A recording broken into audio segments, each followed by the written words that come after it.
মন বলছে chicken stew খাওয়ার জন্য। তো যেমন ভাবা তেমন কাজ, লেগে পড়েছি স্টু বানানোর জন্য।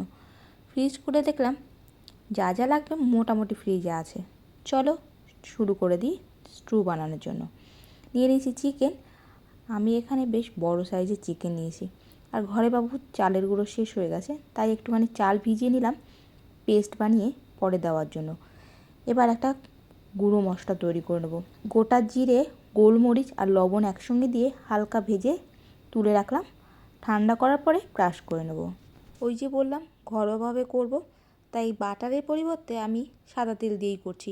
ফোড়নে দিয়ে দিলাম এলাচ, দারচিনি, গোলমরিচ আর 2টো শুকনো লঙ্কা। হালকা ভেজে নিয়েছি। খুব ভালো গন্ধ ছাড়ার পরে দিয়ে দিলাম পেঁয়াজ। পেঁয়াজটা দিয়ে নাড়াচাড়া করে নিয়ে দিলাম রসুনটা দিয়ে নাড়াচাড়া করে নিলাম। এবার চিকেনটা দিয়ে দিলাম।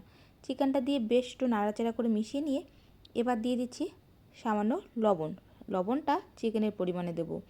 চিকেন থেকে অনেক সময় একটা গন্ধ ছাড়ে, তাই সামান্য একটু হলুদ দিয়ে দিলাম। অনেকে হলুদ দিতে পছন্দ করে না, নাও দিতে পারো, তবে একটু হলুদ দিলে চিকেনের যে একটা গন্ধ থাকে সেটা কেটে যায়। চিকেন থেকে জল ছাড়ার পরে এবার এর মধ্যে দিয়ে দিচ্ছি যে সবজিগুলো আমি কেটে নিয়েছিলাম। আলু, পেঁপে, গাজর, কিছুটা ধনেপাতা, কাঁচা লঙ্কা কুচি। ঝাল কিন্তু স্টুতে খুব বেশি ভালো লাগে না, তাই 2টো কাঁচা লঙ্কা কুচি করে দিয়ে দিয়েছি। বেশ 1 মিনিট মতো নাড়াচাড়া করে পরিমাণ মতো জল দিয়ে দিলাম। স্টু বানাতে কিন্তু বেশটা পরিমাণ জল লাগে।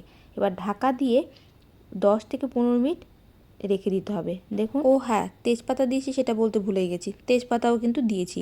এবার যে টমেটোগুলো দিয়েছিলাম টমেটোগুলোর খোসাগুলো সরিয়ে দিচ্ছি, কারণ ওটা মুখে পড়লে ভালো লাগবে না। আর যে চালটা ভিজিয়ে রেখেছিলাম চালটা পেস্ট করে দিয়ে দিলাম। একটু গাঢ় গাঢ় হবে, বেশ ভালো লাগবে। এবার সবশেষে যে ভাজা মশলাটা বানিয়ে রেখেছি ভাজা মশলাটা দিয়ে দিলাম। ব্যাস, স্টু কিন্তু আমার রেডি। গ্যাসের ফ্লেম বন্ধ করলাম। এবার গরম গরম স্টু সার্ভ করুন। দারুণ লাগে।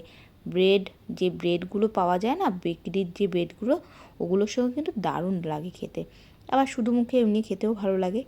আর যদি কারোর শরীরটা খারাপ থাকে তার তো কোনো কথাই নেই।